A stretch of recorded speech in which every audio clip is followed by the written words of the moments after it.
bumi. Ya, tanda besar kiamat yang ketujuh. Nah sekarang, betulkah kita sudah dekat? Iya, apa tandanya? Nabi Muhammad dalam hadis sahih Imam Muslim ditanya oleh malaikat Jibril yang menyamar, menyerupai seorang lelaki yang gagah, yang tampan. Bertanya kepada Rasulullah tentang mata sa'ah, kapan kiamat? Nabi menjawab, saya tak tahu. Mungkin yang bertanya lebih tahu daripada orang yang ditanya. Saya tak tahu. Ternyata malaikat Jibril pun tak tahu.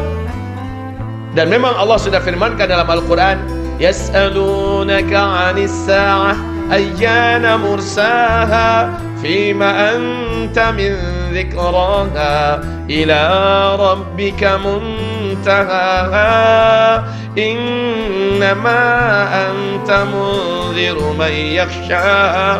Ya, mereka bertanya-tanya kepada engkau, hai Muhammad, bilakah kiamat akan berlaku?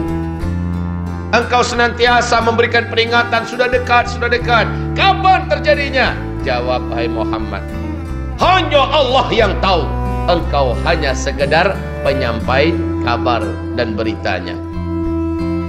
Sudah. Dengan ayat ini dan dengan cara Nabi mengatakan saya tak tahu, akhirnya seluruh ulama-ulama Ahlus Sunnah wal Jamaah sepakat mengatakan tak ada satupun makhluk di muka bumi ini, bahkan sampai di langit, yang tahu kapan pastinya kiamat akan berlaku. Maka ini jadi akidah kita. Kita wajib menolak mentah-mentah siapapun dan ramalan kiamat kapanpun, sumbernya dari manapun kita tolak. Walaupun dari seorang kiai besar, seorang khalifah kutub, seorang syekh kabir berani mengatakan, wah, hafiz Quran 30 juz, semua kitab kuning dalam kepalanya, semua ilmu-ilmu apa dalam kepalanya, dia boleh berjalan di atas awan, tidak basah kena air, tidak terbakar oleh api, janggutnya dari sini sampai ke Menara Petronas panjangnya, dan dia memberikan kabar kiamat akan berlaku tarikh anu, bulan anu, tahun anu. Wajib kita tolak. Ini akidah kita. Jadi kapan kiamat berlaku? Allahu a'lam, hanya Allah yang tahu. Oke. Tapi ketika Nabi Muhammad ditanya oleh malaikat Jibril tadi, akhbirni an amaratiha, hai Muhammad, oke kalau begitu, tapi tanda-tanda bahwa kiamat sudah sangat dekat akan berlaku, awak tahu tak? Tanya malaikat Jibril. Kata Nabi Muhammad, kalau ini pertanyaan ente, aneh spesialisnya. Maka Nabi menjawab di situ, sini, antalidal amatu rabataha wa antaral hufatal uratal alata ri'a asyah yatatawaluna fil bunyan. Setelah Nabi menjawab demikian, orang ini pergi, malaikat ini pergi. Apa artinya? Apabila nanti engkau hidup dan engkau temukan satu zaman, orang yang hidup pada zaman itu, sebelumnya mereka hidup miskin, kere, fakir, hanya penggembala ternak, saking miskinnya mereka tak sanggup nak membeli selipar, mereka bertelanjang dada. Tiba-tiba mereka kaya raya, menjadi kuaya raya, dan mereka sangat berjaya, sangat berkuasa. Lalu mereka saling berlumba-lumba, berbangga-bangga membangun gedung-gedung yang tinggi-tinggi. Tersirat dalam hadis ini pernyataan Nabi, bila zaman itu sudah kalian temui, maka jarak masa antara kalian dengan kiamat sudah sangat-sangat dekat. Ini hadis sahih Imam Muslim. Yang bercerita adalah Umar bin Khattab radhiyallahu anhu. Di riwayat Imam Ahmad, Abdullah bin Abbas bertanya kepada Rasulullah, ya Rasulullah, siapakah yang engkau maksud? Miskin, kere, fakir, penggembala ternak, tidak beralas kaki, bertelanjang dada, tiba-tiba menjadi kaya raya dan sangat berkuasa, dan mereka saling berlomba-lomba dan berbangga-bangga membangun gedung-gedung yang tinggi-tinggi. Ya Rasulullah, siapa yang engkau maksud? Nabi menjawab, humul Arab, mereka adalah bangsa Arab. Masya Allah, mari kita lihat fakta sekarang ini, tuan-tuan yang mulia. Lihat, Arab sebelum minyak bumi ditemukan namanya masih satu, Jazirah Arabiah. Saya bertanya kepada tuan-tuan yang mulia, kepada perempuan yang terhormat, Jazirah Arabiah dulu kaya apa miskin? Sangat miskin. Negeri gurun Sahara yang luas, pasir yang panas, tandus bagaikan tak bertepi. Dia tak punya apa-apa. Memang miskin tuan-tuan. Tapi bila mana minyak bumi sudah ditemukan, mereka pun berubah menjadi negeri yang kuaya raya. Jadi bukan kaya raya, itu mah biasa. Tapi kuaya raya pakai tasydid. Saking kayanya. Dan mereka pecah mendirikan negara sendiri-sendiri menjadi 7 negara kaya dunia. Qatar,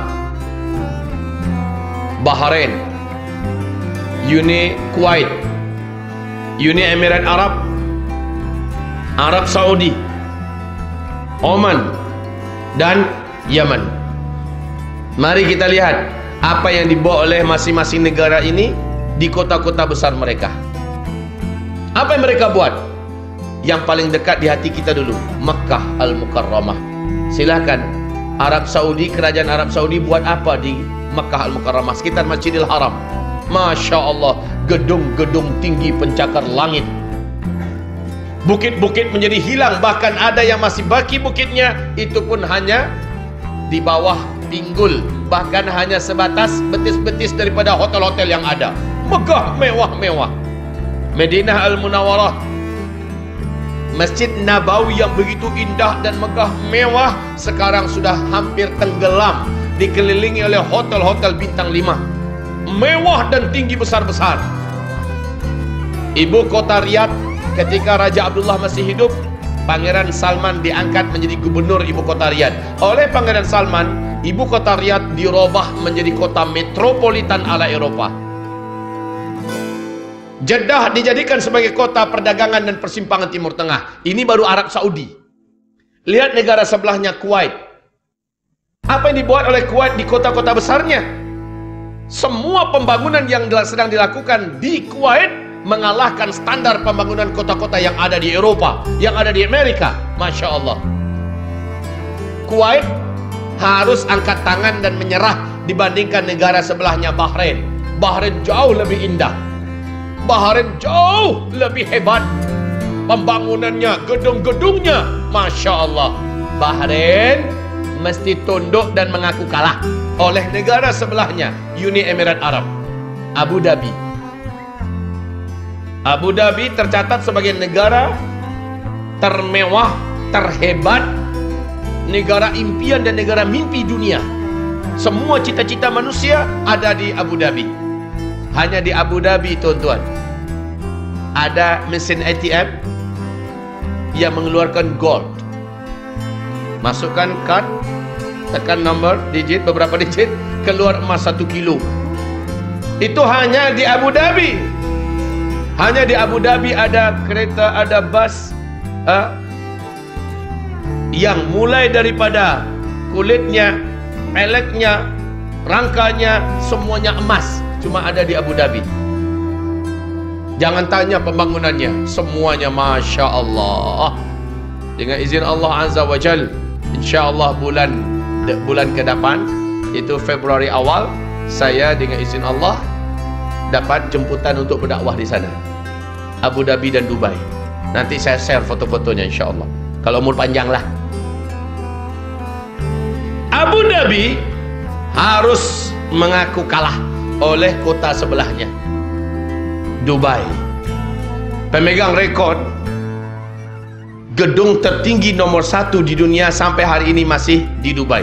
Ternyata bukan Tokyo, ternyata bukan Sydney, bukan Melbourne, bukan Prancis, London, tidak, Dubai. Nama gedungnya Burj Khalifah, tingginya 828 meter. Kalau kita ada di bawahnya, melihat gedung itu macamnya.